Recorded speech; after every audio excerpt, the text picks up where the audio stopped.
ओए कारी साहब सुत्ते पे नहीं। ओए चल इन्हां दी बोतल पीवीए।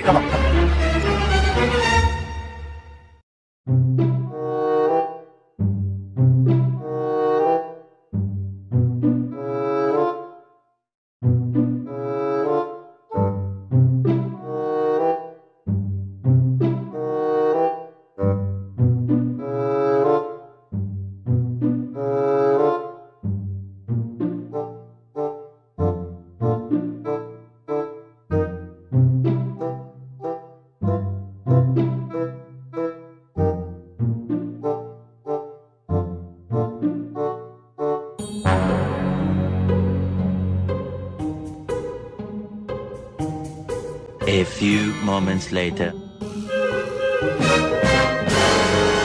बोतल की दवा गई पूरा वेदों में जी कारी साहब की होए? बोतल क्या पीती है? कर सब असि तो होना है शांता नहीं पता क्या पीती है। ये बिल्कुल ठीक आखिर ਅਸੀਂ तो ਤੁਹਾਡੇ ਜਾਗਣ ਦਾ ਇੰਤਜ਼ਾਰ ਕਰ ਰਿਹਾ ਸੀ ਤਾਂ ਤਾਂ ਸਿਰ ਤੇ ਖੋਤੇ ਅਸੀਂ। पता लग वैंदा है क्या पीती है।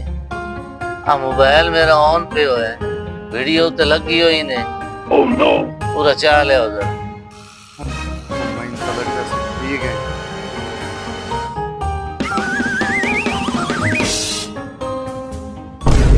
ए देखो ये कौन पींदा पे बोतल। अब तो डॉक्टर जाके खलो जा हाथ होता उठ जाओ तेरी वजह से सारी बोतल तो तू आप पीती है।